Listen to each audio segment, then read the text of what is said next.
Sir आपने US president Trump का statement देखा होगा जिसमें उन्होंने एप्पल के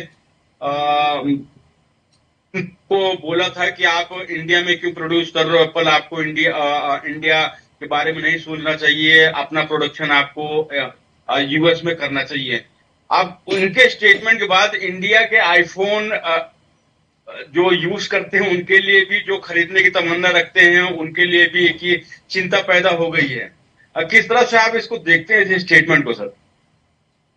देखिए, इंडिया में एप्पल अभी 2021 से प्रोडक्शन शुरू कर दिया है और उसका जो प्रोग्रेस है, वो ग्रोथ है, काफी काफी ज्यादा है। जस्ट टू गिव एक आपको नंबर्स बता दूं। इस साल जो FY25 जो मार्च में खत्म हुआ है, तकरीबन 22 billion US dollars, which is करीब 1,75,000 करोड़ का आईफोन प्रोडक्शन सिर्फ इंडिया में हुआ है, जो कि पिछले साल में 1,20,000 करोड़ था, तकरीबन 60%। तो इंडिया के लिए आईफोन प्रोडक्शन, एप्पल का जो इकोसिस्टम है, ये काफी इंपॉर्टेंट है, काफी मायने रखते हैं। इसमें से एंड यूजर को दुकान से खरीदने में ज्यादा कुछ फर्क नहीं आने वाला है, बिकॉज प्राइसिंग तो जो है एप्पल का, वो प्रीमियम प्राइसिंग वही रहेगा, और चाहे वो किसी और भी जगह मैन्युफैक्चर करे, प्राइसिंग से भी रहेगा।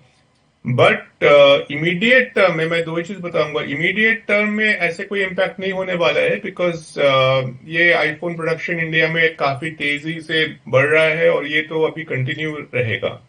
और सेकंड पॉइंट है कि लॉन्ग टर्म में अगर ऐसे हो जाए कि ये प्रोडक्शन ग्रोथ को थोड़ा कम हो जाए, वो यूएस में शिफ्ट करे, किसी और कंट्री में शिफ्ट करे, तो डेफिनेटली इंडिया में इम्पैक्ट होने वाला है। एक जो वेरी क्लियर इम्पैक्ट है वो ये है कि एम्प्लॉयमेंट जो है, तकरीबन एप्पल का जो 3 मैन्युफैक्चर है इंडिया में, कोर मैन्युफैक्चरिंग, एक फॉक्सकॉन है, काफी वर्ल्ड पे बहुत ज्यादा फेमस है, और टाटा ग्रुप के दो दो कंपनीज है। दोनों कंपनी इन्होंने पेगाट्रॉन और विंस्टन, दोनों को इन्होंने एक्वायर किया है और कंट्रोल करते हैं।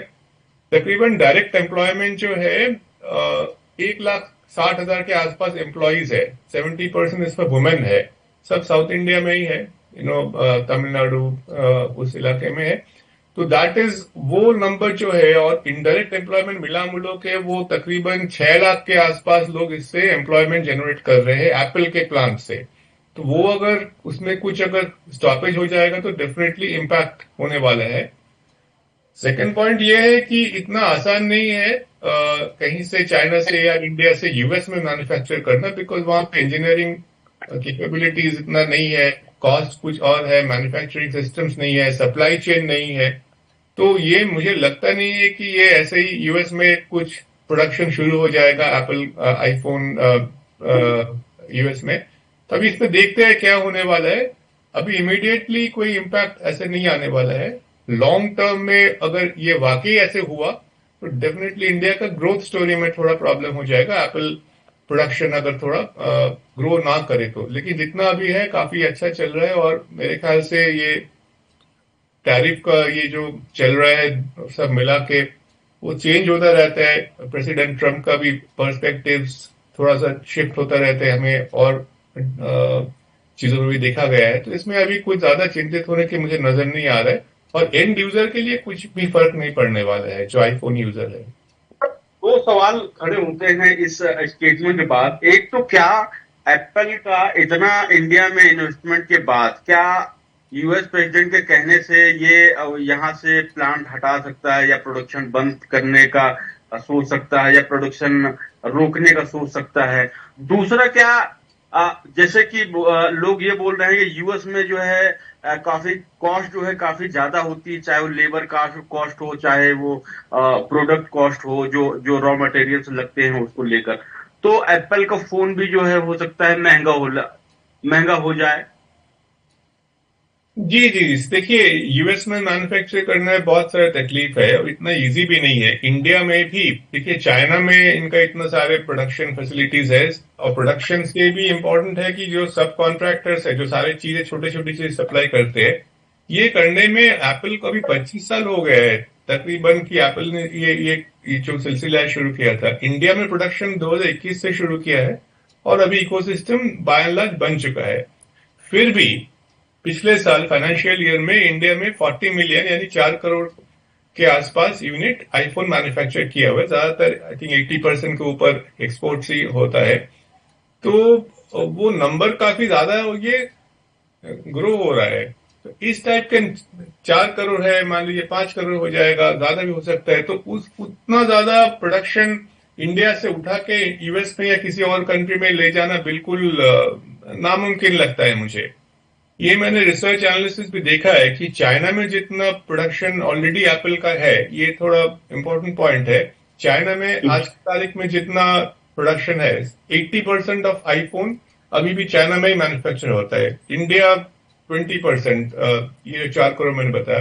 अगर चाइना में जितना मैन्युफैक्चरिंग एप्पल आईफोन आज के तारीख में है, उसका अगर 10% यूएस में शिफ्ट किया जाए, तो उसमें पूरा इकोसिस्टम बनने में, ये research analysis, global research analysis है कि 8 साल लग जाएगा सिर्फ चाइना में जितना आईफोन बनता है उसका 10% अगर यूएस में शिफ्ट किया जाए पूरा इकोसिस्टम बनने में। तो ये कोई 1 साल 2 साल की बात है नहीं। ट्रम्प साहब का जो टेन्योर है उसमें भी तो ये नहीं होने वाला है। और मेरे ख्याल से ये, एज आई सेड बिफोर, ये इनका पर्सपेक्टिव चेंज होता रहता है। So far as Apple's investment in US, उन्होंने ऑलरेडी $500 बिलियन कमिट कर दिया Apple over the next 4 years. अगले 4 साल में $500 बिलियन उन्होंने कमिट कर दिए। वो कई और चीजों में वो इन्वेस्टमेंट करने वाले हैं, app development, services, talent, employment. ये जरूरी नहीं कि आईफोन फैक्ट्री वहां पे लगाए। तो मेरे ख्याल से अभी फिलहाल कोई मुझे इतना इम्पैक्ट नजर नहीं आ रहा है। थोड़ा वेट करते हैं, हो सकता है माहौल थोड़ा चेंज होते जाए, इतना ही मैं बोल सकता हूँ। और तो एक आखिरी सवाल मैं पूछूंगा आपसे कि जब से ट्रम्प प्रेसिडेंट बने हैं तब से उन्होंने कई ज्यादातर फैसले उनके जो लिए हैं उनको पलटना पड़ा है। तो कंपनियां कितनी गंभीर होंगी उनके इस फैसले से जो आज, या जो उन्होंने आज एप्पल को बोला है, या इसके पहले जो है कंट्रीज को बोला है टैरिफ को लेकर, जिस तरह से एग्जाम्पल सामने आए हैं। जी, यही बात मैं कहना चाह रहा था। प्रेसिडेंट ट्रम्प यूएस दुनिया के नंबर 1 इकोनॉमी है, तो उनका तो अपना पोजीशन जहां है ही, लेकिन उन्हें कई सारी चीजें वो चेंज होता रहता है। तो मेरे ख्याल से कंपनीज भी अभी वेट एंड वॉच ही करेंगे कि इस जो एप्पल के बारे में जो उन्होंने बताया, जो उन्होंने कतार में टिम कुक साहब गए थे, कई सारे और भी सीईओज गए थे वहां पे इनके मिडिल ईस्ट टूर में, वहां पे उन्होंने कुछ चर्चा की है। तो अब देखिए, और ओवरऑल जो है इंडिया यूएस ट्रेड डील भी मेरे ख्याल से इसी साल में फाइनलाइज हो जाना चाहिए। तो उसमें भी देखना पड़ेगा कि इंडिया यूएस ट्रेड डील में क्या क्या ओवरऑल सिनेरियो क्या है, सिचुएशन क्या है। Having said that, mobile phone पे कोई टैरिफ नहीं है, जबकि उन्होंने रेसिप्रोकल टैरिफ कई जगह पे अनाउंस किए थे, फिर उसको पॉज किए हैं अभी 90 डेज के लिए। मोबाइल फोन पे अभी तक कोई टैरिफ नहीं है, विच मीन्स इंडिया में बने चाहे चाइना में बने, जब वो यूएस कस्टमर के लिए इंपोर्ट होगा उसमें कोई भी टैरिफ नहीं है। So as of now mobile is outside tariff. But overall आपका क्वेश्चन बिल्कुल एब्सोल्युटली वैलिड है कि ये इनका कई सारे फैसले चेंज होता रहता है थोड़ा सा जल्दी जल्दी। तो उसमें देखते हैं कि कैसे ये आगे बढ़ता है। इमीडिएटली मुझे कोई इम्पैक्ट ऐसा नहीं आ रहा है। जो इम्पैक्ट है वो ऐसे रिएक्शन में है, ऑन द ग्राउंड मेरे ख्याल से कुछ अभी नहीं होने वाला है। ये एप्पल आईफोन शिफ्टिंग के इनके जो चर्चा की है उन्होंने टिम कुक के साथ, उसमें